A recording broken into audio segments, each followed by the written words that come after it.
Alright, good morning. Weather forecast sa punta no April 7 to 8. So thank you di ay sa ning follow ug mo engage ug mo comment sa ato ang weather forecast. And then don't hesitate to share if ever some fishermen or whatsoever nga nag-need og kani nga mga information. So this is just a weather forecast kung unsa lang ang data nga ako makita dinhi ako nang i-share. So the typical information, wind, rain and thunder, and probably kainit mao na ato ang kuan. So akong gipakita niyo karon no, mao ni siya ang forecast sa bagyo nga track niya kung maabot na siya April 12 pizza 12 alas 11 ni sa gabi. So perti pa gyud niyang layo ah. Oh, so ini pizza 12 diha pa iyang position o coming to Monday next week. So dili ra ta makuana na ato ana monitor from time to time kung unsay progress ana niya. Hopefully dili lang jud siya nga ana kakusog nga ma-super typhoon. Alright, so continue ta no sa day by day nato nga kuan ako nang i-refresh ang data. Okay, then ako kuan ang wind, i-off nako sa ning rain, i-on nako ang wind. So this is the wind label. Atong makita no nga green ang iyahang color sa mapa. So meaning green ang wind is nagduwa-duwa ra na between 20 to 35 kilometer per hour. Then naatay upat ka lutsanan diri sa Pilipinas. Lima na lang day starting from Davao Gulf which is this one 21 kilometer per hour. Ang next nga hungawanan is Dumaguete and Dipolog in between 19 kilometer per hour. Then next is ang Negros ug ang Rojas 27 kilometer per hour. Then next is here 22 kilometer per hour ang Rojas ug ang Calapan nga mga islands kada sila. Then ang last is ang kaning sa Manila 14 kilometer per hour. So kita atong animation. So asa nang lusok ang hangin 1, 2, 3, 4, 5. So far green raman o nating alarming. So far ako nakita nga nice karon based sa color, ang kanang lagom nga color almost less than 10 or 1 kilometer per hour but ang Masbate no lighter color siya. Hangin-hangin dito sa Masbate kani siya walay dark unlike diri na unlike aning uban nga kuan sa mapa is na ay dark medyo simong kani simong. Pero at least ang Bagyo bugnaw kay babaw man sad na gud dul na sa clouds. Okay, so ato na i-forecast ang wind. Tanawa lang ang color sa mapa. Ako ra na-obserban kay kaning Masbate wala gyud darker colors. So hangin-hangin as of 5 AM. So ato i-check ang hangin for today. Okay, by 8 AM, summer, ni lighter siya so medyo hangin na dinha then diri pod sa Negros then diri pod sa Ubo sa Bohol kani diri.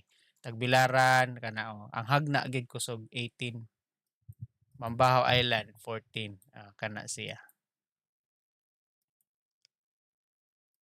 Okay, then north of Palawan kana hangin na diha Busuanga kana alas 8 sa buntag na alas 8 sa buntag. Forward na nako.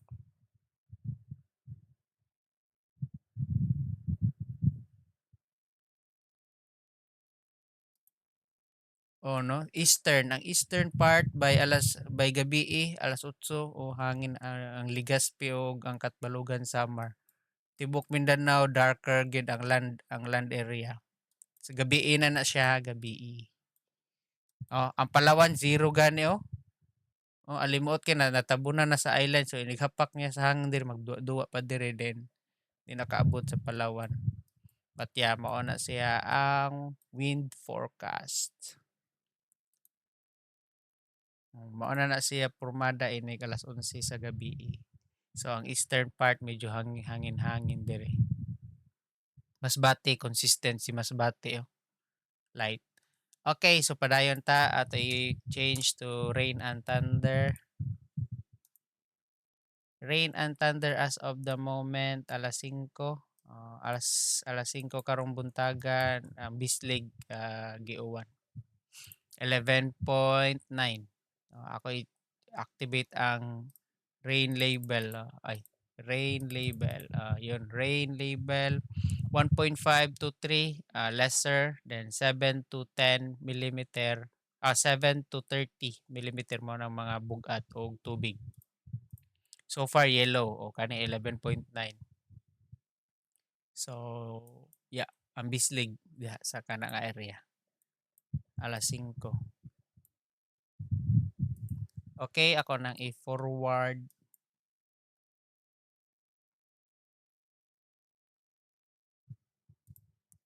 Ayun. By alauna, kaning tunga nga area. Marawi, Tagbak, Talakag, Impasugong. O, kana nga area mo na siya ang uwanon iligan in terms of millimeter. Ang pinakakusog is kaning 12.7 Tagbak.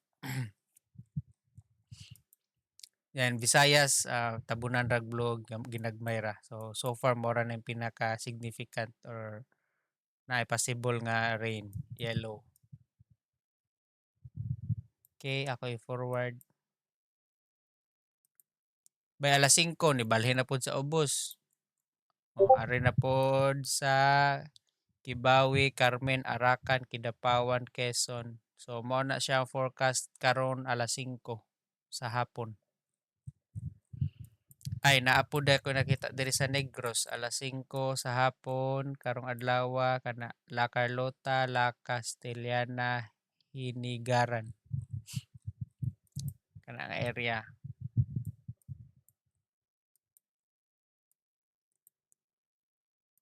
Okay, ako i-forward.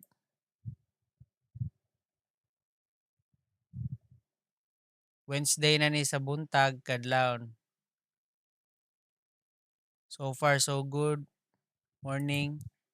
Okay, akong gi-stop alas 12 sa Udto.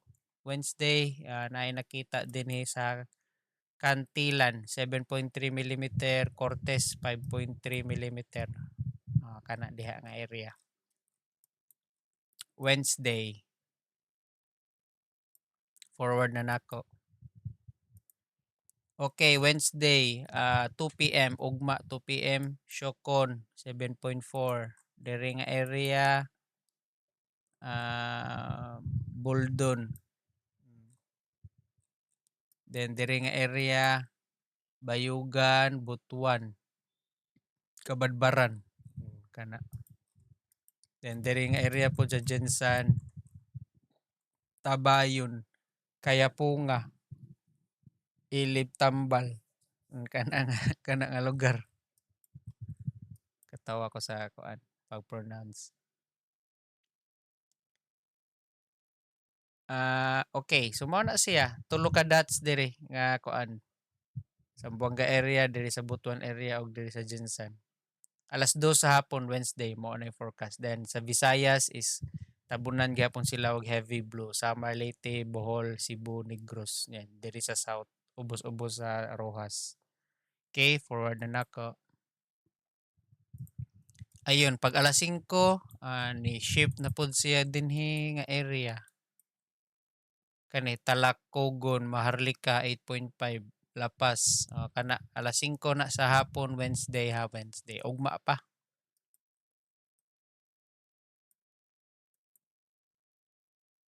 Ayun, clear na. Okay, by Wednesday sa gabi starting 9 p.m. to 10 or kuan moving kuan up to kadlawon Pizza Navy. Clear mo ni siya. Kay kanay alas 12 naman ni sa kadlawon. So alas Pizza Navy na Huibis. Luzon, Visayas, Mindanao, clear na clear. Then ang ato ang Bagyo, ako i-zoom out, bonus ni siya, naapadire. Naapadire gatuyok ay. So, mo na siya forecast Wednesday. Wednesday sa alas 12 sa gabi or Thursday na alas 12 sa kadlawon. Layo pa, so let's see day by day unsay progress sa Bagyo. All right.